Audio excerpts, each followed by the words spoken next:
ठीक है, so I welcome you all again. आज है 12 अगस्त, दिन है वेंसडे, और आज एक इम्पोर्टेंट बात क्या है कि आज first day of phase 2 training है। ठीक है,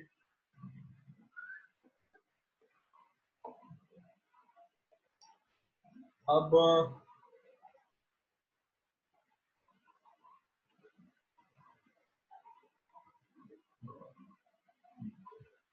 आप ये समझिए कि मैंने आप लोग को फेज 1 में जो ट्रेनिंग दी थी वो बहुत ही इजी ट्रेनिंग थी। अगर आप उसको याद करें और आप उसको समराइज करें, तो मैं आपको समराइज ये करूंगा कि आपको अपने चार्ट की सेटिंग करनी है। चार्ट के सेटिंग में क्या लिखना है आपको? सपोर्ट रेसिस्टेंस, जो डिफॉल्ट सपोर्ट रेसिस्टेंस है वो प्रीवियस डे हाई है। अब प्रीवियस डे हाई रेसिस्टेंस से काम करता है जब तक प्राइस उसके नीचे है, राइट।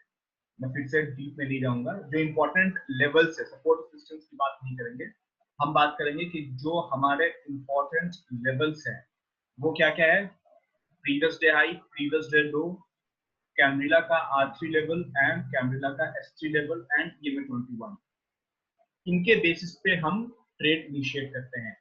उसके अलावे मैंने आप लोग को बताया था कि आपको बहुत ही आपको अपनी नजरों को तेज करना पड़ेगा to identify support and resistance. इनके अलावे प्रीवियस डे हाई और प्रीवियस डे लो तो बाय डिफॉल्ट हमारे सपोर्ट रेजिस्टेंस होते हैं, उसको ड्रॉ करने की जरूरत नहीं है क्योंकि वो हमारे चार्ट पे हमेशा दिखेंगे। उसके अलावे भी अलग अलग डिफरेंट टाइम फ्रेम पे अलग अलग सपोर्ट रेजिस्टेंस मिलेंगे। इतने दिन के प्रैक्टिस के बाद अगर आप रेगुलर मार्केट में हैं तो आपको एक बात समझ में आई होगी कि हर सपोर्ट रेजिस्टेंस आपको चार्ट पे बहुत सारे दिखेंगे, लेकिन कौन से सपोर्ट रेजिस्टेंस पे जाकर प्राइस रियली में डाइवर्ट कर रहा है या उस सपोर्ट रेजिस्टेंस को ब्रेक कर रहा है या उसका रेस्पेक्ट कर रहा है, ये जानने के लिए आपको आपके लिए जरूरी है कि आप एक मिनट आप लोग होल्ड करेंगे। आई अपोलोजाइज फॉर दैट। मुझे फैन की स्पीड कम कर दीजिए, पता नहीं आपको आ रही है कि नहीं बैकग्राउंड में आवाज। मुझे खुद फैन की आवाज बहुत तेज आ रही है। Just hold for a moment, okay. तो मैं ये बता रहा था कि आपको करना क्या क्या होता है उसमें। आपको हमेशा जो है पीडीएच, पीडीएल, R3, S3 का लेवल निकालना है। आपको वहां पे एंट्री लेनी है। EMA21 हमारा इंपॉर्टेंट एक इंडिकेटर होता है जो हमें बाय और सेल का सिग्नल देता है, कंफर्मेशन देता है। EMA21 पे कंप्लीटली बिलीव करके हम ट्रेड नहीं लेते हैं, लेकिन आखिरी में कंफर्मेशन के लिए हम देखते हैं कि प्राइस क्या EMA21 के ऊपर है। अगर EMA21 के ऊपर है तो हमें बाई साइड के लिए डबल कंफर्मेशन मिलता है। इसके अलावा मैंने आपको कहा था कि हर टाइम फ्रेम पे आपको सपोर्ट रेजिस्टेंस पता होना चाहिए कि किसी पर्टिकुलर स्टॉक का सपोर्ट या रेजिस्टेंस अलग अलग टाइम फ्रेम पे कौन सा है, और हर सपोर्ट रेजिस्टेंस पे प्राइस का बिहेवियर आपको चेक करना होगा कि प्राइस उस पर्टिकुलर सपोर्ट या रेजिस्टेंस लेवल पे किस तरह से बिहेव कर रहा है, राइट। और प्राइस के बिहेवियर को जानने के लिए इंपॉर्टेंट चीज क्या है, एक इंपॉर्टेंट फैक्टर है कि आपको कैंडलस्टिक पैटर्न पता होना चाहिए कि अगर कोई रेसिस्टेंस का लेवल है, जैसे मैं अगर आपको बताऊं कि अगर ये रेसिस्टेंस का लेवल है और यहाँ पे ये लेवल है। अब ये लेवल कोई भी हो सकता है, ठीक है। ये लेवल हो सकता है 3 मिनट के चार्ट का हो, 5 मिनट का चार्ट का हो, या 1 डे के चार्ट पे ये रेसिस्टेंस का लेवल है। तो ये रेसिस्टेंस कब तक रहेगा? ये रेसिस्टेंस तब तक रहेगा जब तक के प्राइस इसके नीचे है, राइट। तो एग्जांपल लीजिए कि ये रेसिस्टेंस का लेवल है और इस लेवल पे एक कैंडल इस तरह का फॉर्म हो रहा है। इस रेसिस्टेंस पे एक ऐसा कैंडल फॉर्म हो रहा है, ठीक है। और ऐसा कैंडल फॉर्म होने के बाद में जो अगली कैंडल जो फॉर्म हो रही है वो ये फॉर्म हो रही है।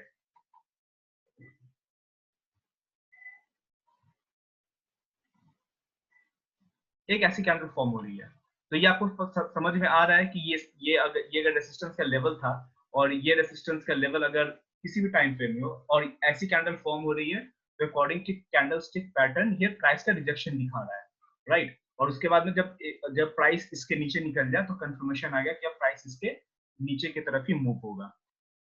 तो अलग अलग टाइम फ्रेम पे सपोर्ट रेसिस्टेंस आपको मार्क करके रखना है, और आपको पर्टिकुलर जो है चैनल्स ड्रॉ करने हैं, ट्रेंड लाइन ड्रॉ करना है। जैसे कि ये हमारा ट्रेंड लाइन है, राइट। ये एक ट्रेंड लाइन है। और अगर इसी ट्रेंड लाइन में अगर एक और ये सपोर्ट का ट्रेंड लाइन है, कब तक, जब तक कि प्राइस इसके ऊपर ऊपर मूव कर रहा है, तो ये सपोर्ट का एक ट्रेंड लाइन है। अगर आपने ऐसे ट्रेंड लाइन ड्रॉ किया है तो ये आपको सपोर्ट का ट्रेंड लाइन दिख रहा है। वैसे ही आपको एक रेसिस्टेंस का ट्रेंड लाइन आपको चेक करना होगा कि रेसिस्टेंस का ट्रेंड लाइन कहाँ है, और आपको रेसिस्टेंस का ट्रेंड लाइन देखना होगा, और आपको देखना होगा कि क्या प्राइस एक चैनल में या एक ट्रेंड लाइन पे सपोर्ट या रेसिस्टेंस ले रहा है। इस तरह से जो है आपको चेक करना है प्राइस को, और तब आपको एंट्री लेनी है। तो जो सबसे इंपॉर्टेंट पॉइंट यहाँ पे ये है कि आपको आपको अपना एंट्री पॉइंट आपको अपना पता होना चाहिए कि आपको ट्रेड में ट्रिगर कब करना है, आपको ट्रेड में एंट्री कब करनी है। तो मैंने क्या बताया था कि ट्रेड में आपको एंट्री सिर्फ और सिर्फ अपने प्राइस पे करना है। अपने प्राइस पे करने का मतलब क्या है, या तो आप पीडीएच लेवल पे करेंगे, या तो पीडीएल पे करेंगे, या तो आर3 पे करेंगे, या तो एस3 पे करेंगे, या आप जो है आपका जो मैनुअल जो आपने सपोर्ट रेजिस्टेंस ड्रॉ किया है उस लेवल पे करेंगे। इसके अलावा आप कहीं एंट्री नहीं करेंगे, और आप हमेशा एक प्रॉपर स्टॉप लॉस लगाएंगे। जैसे कि अगर एक प्राइस अगर आपको दिख रहा है, अगर आपने एग्जांपल लीजिए, यहाँ पे एक स्विंग लो है और यहाँ पे एक स्विंग लो है, इस दो स्विंग लो को आपने ड्रॉ किया, ठीक है, अभी चार्ट यहीं तक बना हुआ है, ठीक है, आपको ये दो स्विंग लो मिल गया, तो आपने एक ट्रेंड लाइन ड्रॉ कर दिया, और उसके बाद क्या हुआ, क्या बैठ गए। उसके बाद जब प्राइस इस लेवल पे आया, यहाँ पे आया, तो यहाँ पे आपको दिख रहा है कि यहाँ पर जब आया तो आपको एक इस तरह की कैंडल मिली, एग्जांपल लीजिए ऐसी कैंडल मिली, और ये प्राइस का लेवल क्या है, यहाँ पे है। तो यहाँ पे दिख रहा है कि नीचे में विक है, यानी कि नीचे से प्राइस का रिजेक्शन है, यानी कि इस ट्रेंड लाइन पे सपोर्ट ले रहा है। तो यहाँ पे आप बाई ऑर्डर एक्टिवेट कर देंगे, या ज्यादा से ज्यादा कंफर्मेशन के लिए क्या करेंगे, इस कैंडल के ऊपर बाई करेंगे, इसके नीचे स्टॉप लॉस रखेंगे, और टारगेट कहाँ रखेंगे कि इस चैनल के अपर एरिया में जब ये दोबारा पहुंचेगा तो मैं अपना प्रॉफिट बुक करूंगा। ये टारगेट है, लेकिन आप हमेशा टारगेट का वेट नहीं करेंगे। इसके अलावा भी आप अपनी नॉलेज का यूज करेंगे और देखेंगे कि अगर आपको इसके पहले से रिवर्सल कहीं दिखे तो आप एग्जिट कर जाएंगे, ठीक है, अपना प्रॉफिट लेके। और ये सब चीजें जो है बताने की नहीं, ये सब चीजें आपको एक्सपीरियंस जब आप रेगुलर ट्रेड करेंगे, मैं आपको बोलूंगा आपको डेली ट्रेड करना है। बड़े क्वांटिटी में तब ट्रेड करना है जब आपको अपना दिन लगे, जब आपको लगे कि भैया आज मार्केट जो है मेरे हिसाब से मूव कर रही है, तब बड़े क्वांटिटी में ट्रेड करेंगे। वरना क्या करेंगे, प्रैक्टिस के लिए 1, 2, 5, 10 क्वांटिटी में ट्रेड कीजिए। जब आपको समझ में आ जाए चीजें, उसके बाद क्वांटिटी धीरे धीरे बढ़ाइए। जब मार्केट बिल्कुल आपके हिसाब से जब ट्रेड करना स्टार्ट करे, जब मार्केट आपके हिसाब से जब मूव करना स्टार्ट करे, तब आप बड़े क्वांटिटी में ट्रेड करेंगे। ये आपका प्रॉफिट का एरिया होगा, ठीक है। तो ये पूरी की पूरी जो है, अगर मैं समराइज करूं तो ये हमारा फेज 1 था स्ट्रेटजीज के मामले में। इसके अलावा मैंने आपको सपोर्ट रेजिस्टेंस पढ़ना बताया था, आपको मैंने स्विंग हाई स्विंग लो बताया था, मैंने आपको बाकी जो चीजें हैं, stock selection, money management, psychology, थोड़ा बहुत क्रूड ऑयल के बारे में बताया था, कमोडिटी के बारे में बताया था।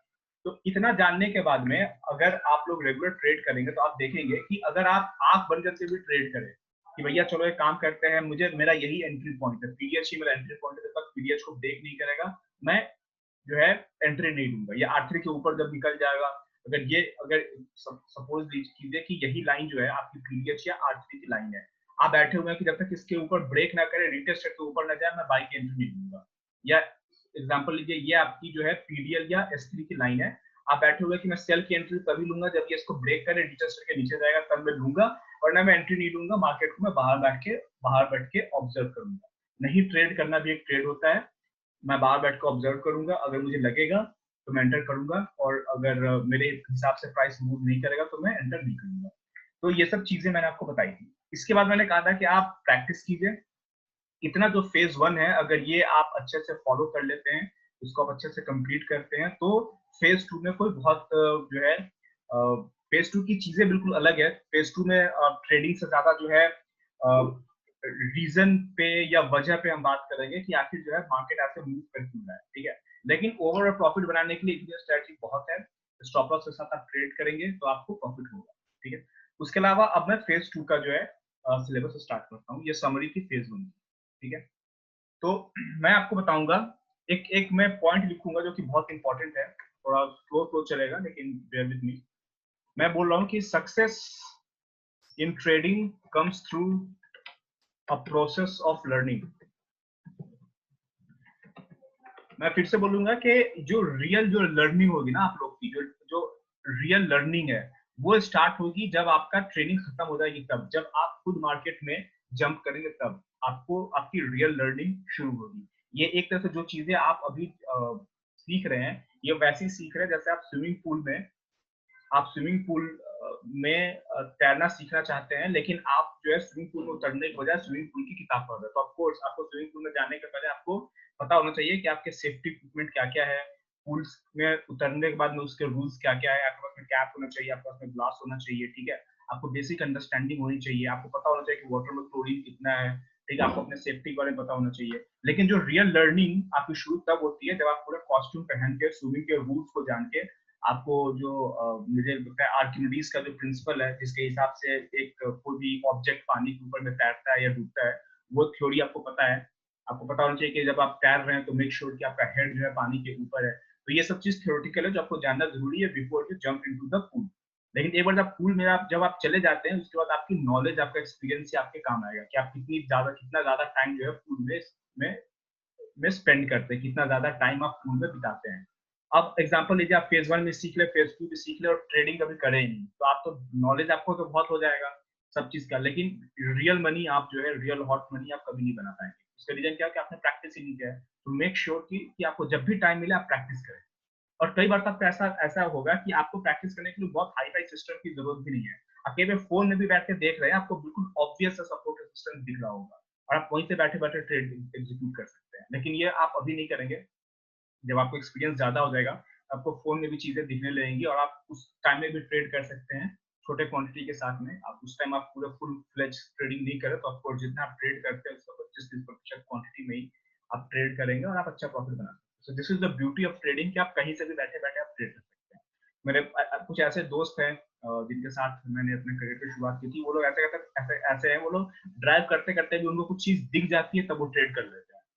ड्राइव करो ट्रेड कर लेते हैं। इसका मतलब ये नहीं कि वो ड्राइव करते वक्त ट्रेड जो है ढूंढ रहे हैं, वो ऐसे ही देख रहे हैं, स्क्रॉल कर रहे हैं, चार्ट वार्ट देख रहे हैं, कुछ दिख गया तो कर लेते हैं, ठीक है? नहीं दिखा तो कोई बात नहीं। लेकिन वो चार्ट देखते इसलिए नहीं है कि उनको ट्रेड करना है, वो सिर्फ देखते रहते हैं अंडरस्टैंडिंग के लिए कि क्या उनको चार्ट समझ में आ रहा है या नहीं आ रहा है। अगर दिख गया तो ट्रेड कर लेते हैं। तो वो उस स्टेज पे भी आप जाएंगे लेकिन थोड़ा टाइम जाएगा, ठीक है? तो उसी चीज को मैं फिर लिख देता हूँ। अब मैं माइंडसेट आपका डेवलप करने की कोशिश कर रहा हूँ कि success come through process of learning. और सबसे ज्यादा क्या है प्रोसेस ऑफ लर्निंग के बाद मैं कहूंगा trust yourself.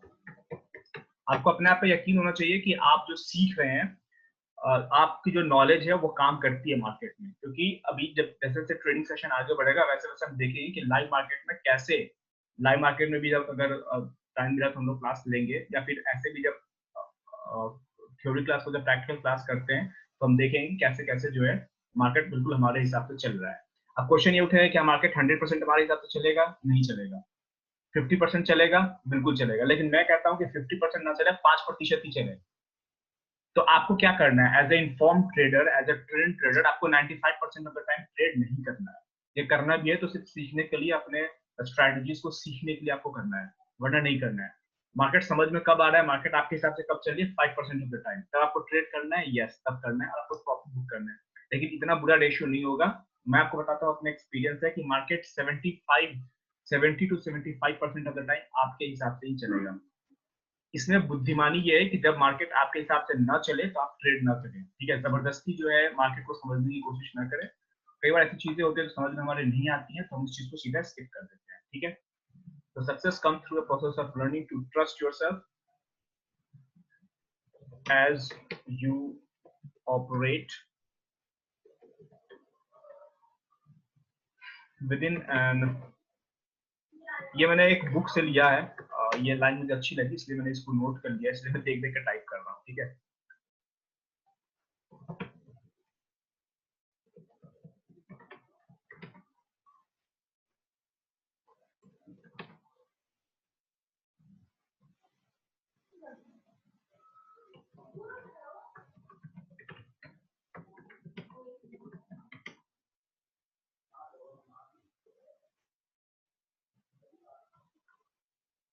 Sorry, trusting your ability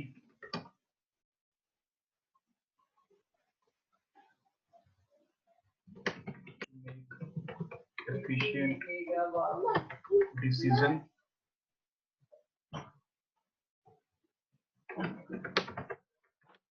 to manage risk, to identify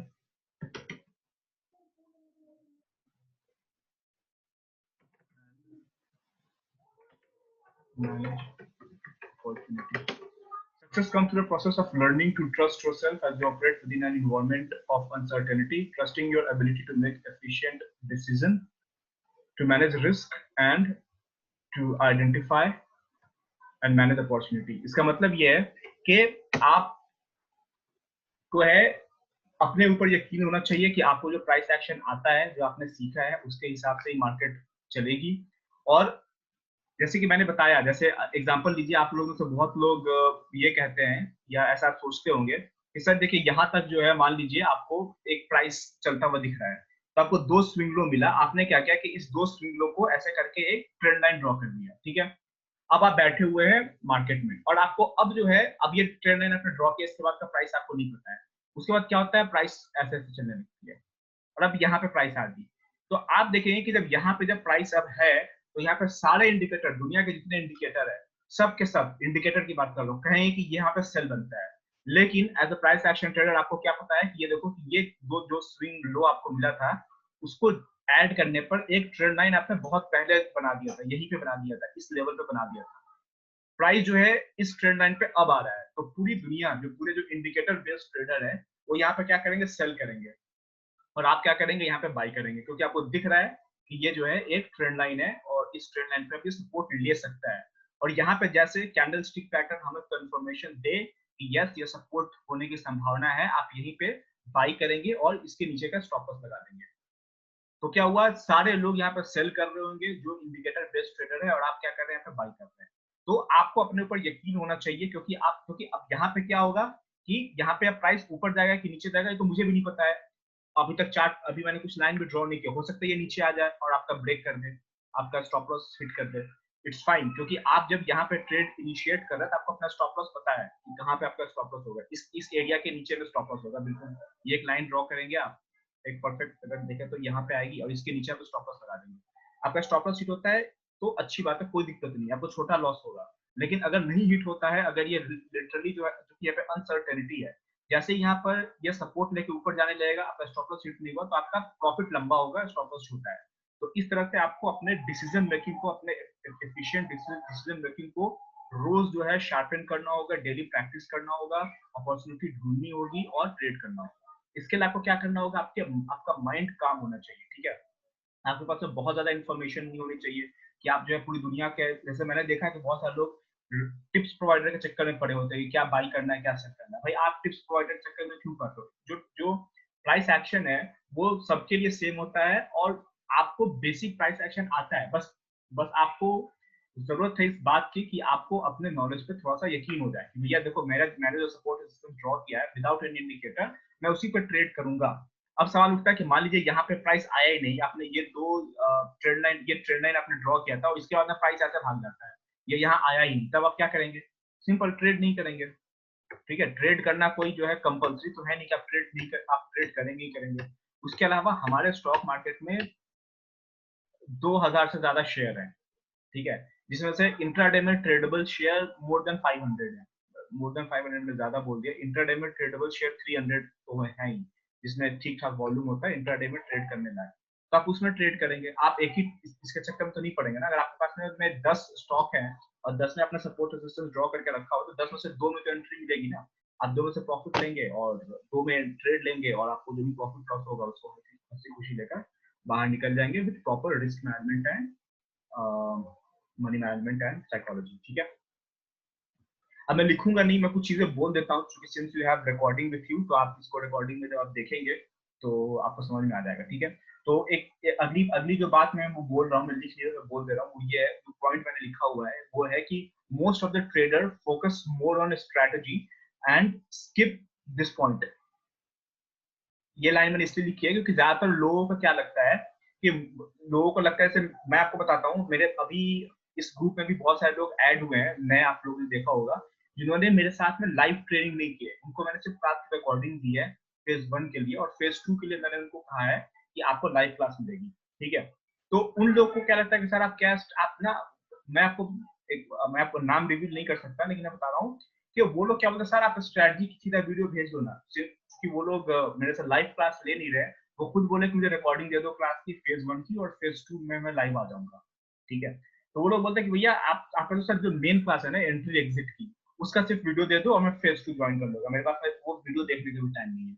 तो इट्स ओके, सबकी अपनी अपनी मजबूरी होती है, अपना अपना तरीका होता है सीखने का, लेकिन मैं ये बोल रहा हूँ कि ये जो बात मैंने लिखी है ये बहुत इंपॉर्टेंट बात है, आप इसको समझिए कि आपको चीजें जो है स्विमिंग पूल में तैरना तभी आएगा जब आप एक इन्फॉर्म्ड, आपके पास में नॉलेज हो जाए स्विमिंग पूल के बारे में, और आप स्विमिंग पूल में कूदेंगे, ठीक है। तो ये सब चीजें जो माइंडसेट है और जो आपका जो प्रैक्टिस है वो ज्यादा इंपॉर्टेंट है स्ट्रेटजी से। स्ट्रेटजी तो दुनिया में हजार होती है। अब एग्जांपल लीजिए आप, मैं एग्जांपल लूं, मैं एक ट्रेडर को जानता हूं जिन्होंने एमएससीडी पे ही अच्छा प्रॉफिट बना लिया, एमएससीडी और बोलिंजर बैंड का उन्होंने मिक्सचर लगाया और प्रॉफिट बना लिया। तो ठीक है, लेकिन वो लॉन्ग टर्म में प्रॉफिटेबल नहीं होगा कभी भी। लॉन्ग टर्म में प्रॉफिटेबल हमेशा प्राइस एक्शन का ट्रेडर रहेगा, क्योंकि उसको पता है कि उसका स्टॉप लॉस कहाँ है, ठीक है।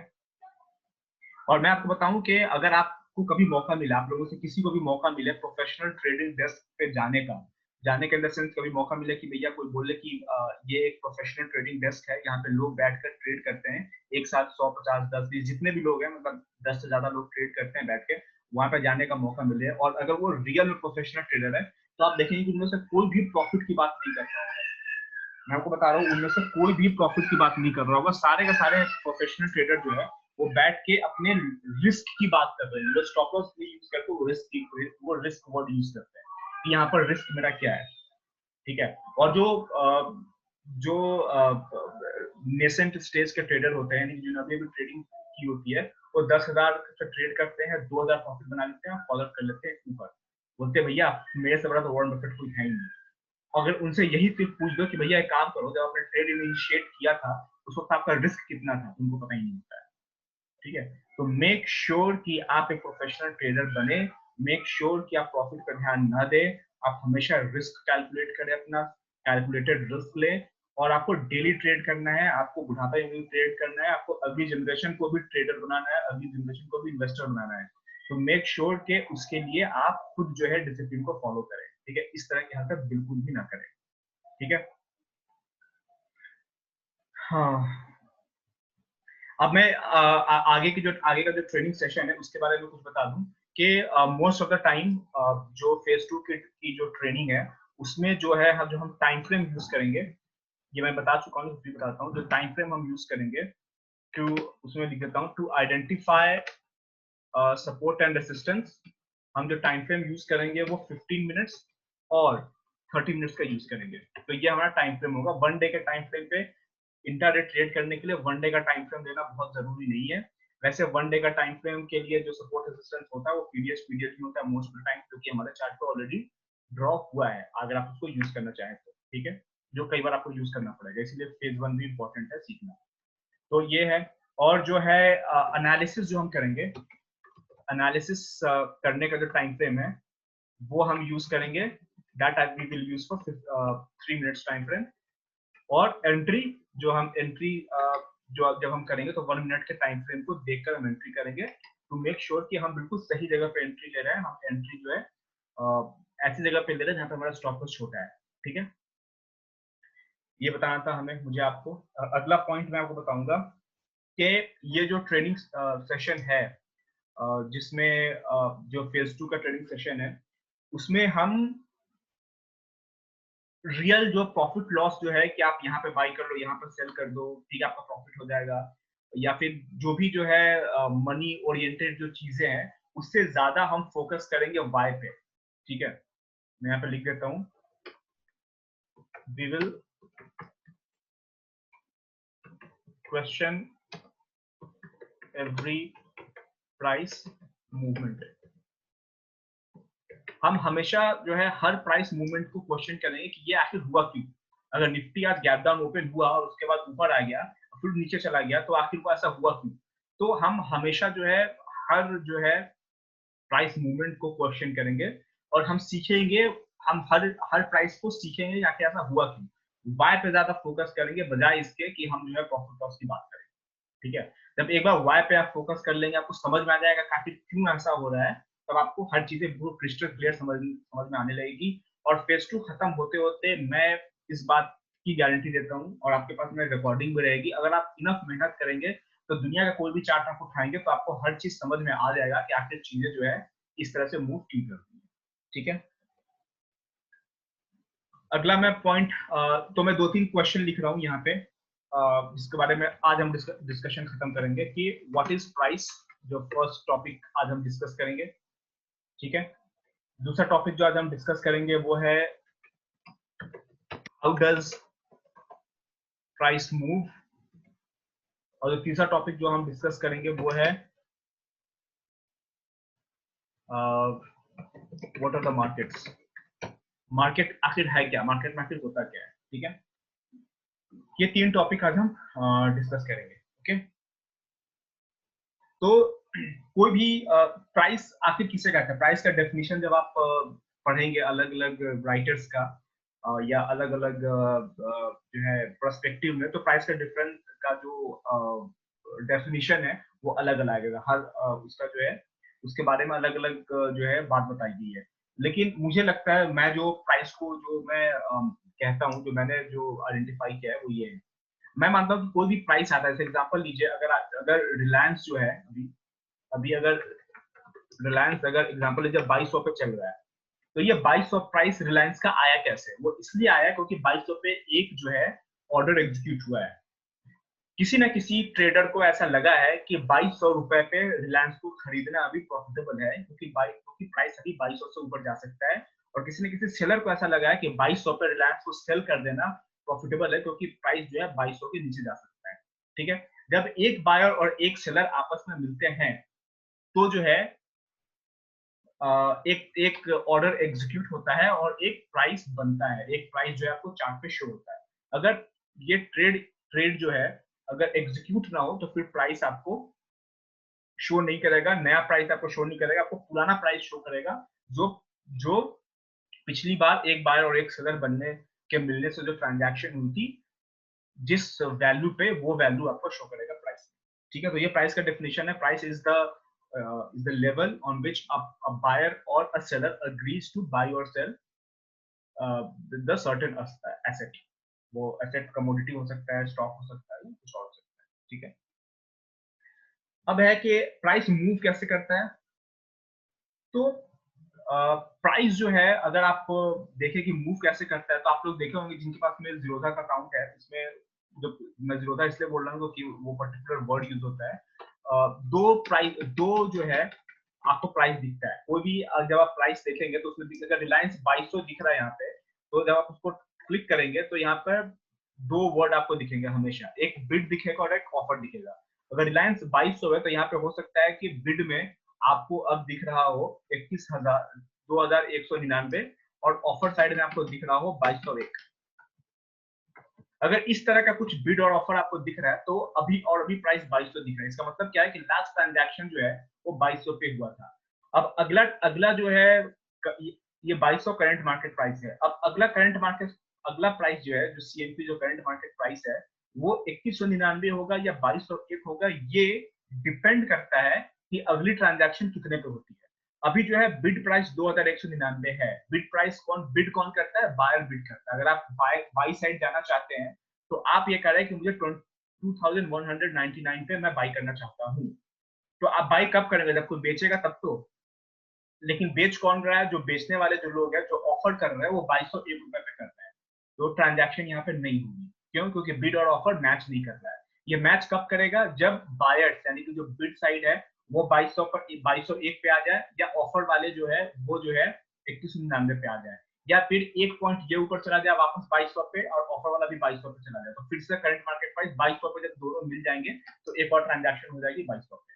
ठीक है, तो अब देखिए कि अब जो है क्या होगा, अब ना बिड वाला हिले और ना जो है ऑफर वाला हिले, कोई जो है प्राइस को, ये बिड वाला ऊपर जा नहीं रहा है, ऑफर वाला नीचे आ नहीं रहा है, तो ट्रांजैक्शन होगी नहीं।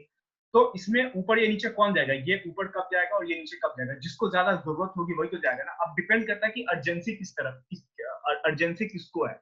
अगर बायर्स को जल्दी है, अगर बायर को लगता है कि नहीं भैया 2201 जो ऑफर हो रहा है वो भी कम है, इसके ऊपर भी प्राइस जा सकता है, तो बायर क्या करेगा, 2199 से 2 रुपए ऊपर चला जाएगा और 2201 पे चला जाएगा। या ऑफर वाला लगता है कि भैया 2199 पे ये बाई करने को रेडी, मैं जल्दी से बेच के यहाँ से बाहर निकलता हूँ, वरना क्या होगा कि और ज्यादा प्राइस नीचे जा सकता है। तो इसकी अर्जेंसी अगर ज्यादा होगी तो ये थोड़ा नीचे आ जाएगा। तो जो भी पहले ऊपर नीचे जाएगा उस प्राइस पे ट्रांजैक्शन होगा, वो करंट मार्केट प्राइस होगा। तो प्राइस के मूवमेंट का रीजन क्या होगा? अर्जेंसी होती है कि किसको भैया ज्यादा जल्दी है बाहर निकलने की। और एज अ ट्रेडर आपको यही आइडेंटिफाई करना है कि यहाँ पे जो है प्रेशर में कौन है, बायर प्रेशर में है या सेलर प्रेशर में है। और आपका काम क्या है कि आपको आइडेंटिफाई करना है कि अर्जेंसी किधर ज्यादा है, बाई साइड की अर्जेंसी ज्यादा है या सेल साइड की अर्जेंसी ज्यादा है। अगर बाई साइड की अर्जेंसी आपको ज्यादा दिखे कहीं पे, तब आप बाई साइड की एंट्री लेंगे, और सेल साइड की अर्जेंसी जहां दिखे वहां आप सेल साइड की एंट्री लेंगे। ठीक है, तो ये इस तरह से प्राइस मूव करता है। तो ये चीजें जो है ट्रेडिंग में प्रॉफिट लॉस से उसका कुछ लेना देना नहीं है। और ये चीज ऐसी है जो आप नहीं भी जानते फिर भी आप ट्रेड कर सकते हैं, लेकिन आपको पता होना चाहिए कि प्राइस होता क्या है। प्राइस वो होता है जब एक बायर और एक सेलर आपस में सेम प्राइस पर ट्रांजैक्शन करने को रेडी होते हैं। बायर बाई करने को रेडी होता है, सेलर सेल करने को रेडी होता है। प्राइस का मूवमेंट कैसे होता है? जब दो लोग एक पर्टिकुलर वैल्यू पे आपस में खरीद बिक्री करने को रेडी होते हैं। और वो मूव कैसे करता है? अर्जेंसी पर डिपेंड करता है कि किसको जल्दी लगी हुई है बाई करने की या सेल करने की। ठीक है, आई होप ये बहुत बेसिक स्टफ है, आप लोगों को पता हो, लेकिन चूंकि ऐसा ना हो कि आगे चल के आप किसी को एक्सप्लेन ना कर सके, इसीलिए आपको ये सब चीजें जाननी चाहिए। ठीक है, और प्राइस ऊपर कब जाता है? अब इसी में आपको बहुत सारे लोग जो है, या जो इकोनॉमिक्स का स्टूडेंट है या कुछ हाई फाई जो ट्रेडर है, ये सब वर्ड मैं इसलिए बता रहा हूँ क्योंकि आगे चल के आप किसी अच्छे कम्युनिटी में बैठे, ट्रेडर्स कम्युनिटी में, तो आपको ये सब वर्ड्स आपको भी यूज कर सकते हैं। ठीक है, तो यहाँ पे बिड साइड के जो लोग है, यानी कि जो बायर्स है, जो बायर्स होते हैं वो क्या लेकर आते हैं, मैं यहाँ पे लिख देता हूँ। जो बायर्स जो हैं उनको कहते हैं कि डिमांड लेकर आते हैं। आप जो बायर्स होते हैं वो हमेशा डिमांड लेकर आते हैं, राइट। वो कहते हैं कि वो डिमांड कर रहे हैं, उनको बाई करना है। और कोई बंदा फ्लैट खरीदता है, वो बायर है, तो उसकी वो डिमांड करता है कि मुझे फ्लैट चाहिए, राइट। और ऑफर क्या होता है? जो ऑफर वाले जो होते हैं वो होते हैं सप्लाई वाले। तो बहुत सारे लोग आपको आपको कहते हुए मिलेंगे, मैंने भी पहले कहा है कि जो ट्रेडिंग है वो टोटल डिमांड और सप्लाई का गेम है। तो डिमांड और सप्लाई के गेम को क्या बायर और सेलर का गेम भी तो कह सकते हैं कि भैया डिमांड अगर ज्यादा होगी, जब डिमांड ज्यादा होगी तो ये बिड प्राइस बढ़ता चला जाएगा, राइट। आप इस बात से एग्री करेंगे, अगर डिमांड ज्यादा हुई तो बिड प्राइस बढ़ता चला जाएगा। और अगर सप्लाई ज्यादा हुआ तो क्या करेंगे? सप्लायर्स कहेंगे भैया, यानी कि सेलर कहेंगे कि भैया बहुत ज्यादा सप्लाई है, तो बायर्स कहेंगे कि भैया हम महंगा क्यों खरीदें, सस्ता खरीदें। तो ये अपना प्राइस जो है बाई के लिए डाउन करते चले जाएंगे। तो ये जो सप्लाई चूंकि ज्यादा है तो इनको भी अपना माल कहीं ना कहीं खपाना है। ठीक है, माल मतलब वर्ड में यहाँ पे यूज करते हो, हिंदी में नहीं, ट्रेडिंग कम्युनिटी में पर्टिकुलर ये वर्ड यूज किया जाता है। जो भी स्टॉक आपने उठा रखा है, निफ्टी बैंक, निफ्टी रिलायंस, कोई भी स्टॉक, क्रूड ऑयल, कमोडिटी, कुछ भी उठा रखा है उसको माल कहा जाता है। ठीक है, तो इनको अपना माल खपाना है, इनको कहीं ना कहीं बेच के जो है निकलना है। तो ये सप्लाई अगर ज्यादा है तो अपना प्राइस को नीचे रखेंगे। जैसे मार्केट में अगर एप्पल खरीदने जाते हैं, मार्केट में एप्पल बहुत ज्यादा है, तो एप्पल के जितने भी सेलर्स हैं जो एप्पल में बिजनेस कर रहे हैं, एप्पल बेचने के लिए बैठे हुए हैं, वो अपना प्राइस नीचे करेंगे। तो मार्केट में बहुत एप्पल है, राइट। और जो खरीदने आएंगे वो भी कहेंगे भाई तुमसे क्यों, वो 10 रुपए सस्ता दे रहे हैं, मुझसे ले लूंगा। ठीक है, तो इस तरह से डिमांड और सप्लाई का गेम चलता है। तो मार्केट कब तक मूव करेगी, मार्केट रुक कब जाती है, मार्केट स्टैग्नेंट कब जाती है? कई बार देखते होंगे कि मार्केट रेंज बाउंड होगी या मार्केट रुकी हुई है, जो जिसमें बहुत ज्यादा वोलेटिलिटी नहीं होता है, उसमें आप देखते होंगे कि मार्केट यहाँ पर रुकी हुई है, कुछ हो ही नहीं रहा है। वो कुछ हो इसलिए नहीं रहा है क्योंकि ना बायर्स इंटरेस्टेड है बाई करने में, ना सेलर्स इंटरेस्टेड है सेल करने में। यानी कि बायर्स और सेलर्स के बीच में इम्बैलेंस क्रिएट ही नहीं हो रहा है। ये दोनों का जितना बायर्स है उतना ही सेलर्स है, दोनों आपस में बैठे हुए हैं, कुछ हो ही नहीं रहा है मार्केट में, राइट। इसीलिए जो है प्राइस वहीं पर रुका होता है। तो ये जो है डिमांड और सप्लाई का खेल होता है, राइट। तो डिपेंड करता है कि किसको अर्जेंसी ज्यादा है। बायर डिमांड अगर ज्यादा रहेगी, बायर्स की अर्जेंसी ज्यादा होगी तो प्राइस ऊपर जाएगा। सप्लायर ज्यादा है तो प्राइस नीचे जाएगा। अभी 1 मिनट में शायद फिर से मीटिंग खत्म हो जाएगी, आप लोग फिर से ज्वाइन कर लीजिएगा, ठीक है। तो ये बिड ऑफर प्राइस होता है, और ये प्राइस तब तक ऊपर चलता रहेगा जब तक के पूरे की पूरी जो डिमांड है, वो डिमांड जो है, अगर मान लीजिए यहाँ पे 100 यूनिट की डिमांड है, अगर ये 100 यूनिट जब तक सप्लाई साइड से पूरी नहीं की जाएगी तब तक प्राइस ऊपर चलता जाएगा। या अगर एग्जांपल लीजिए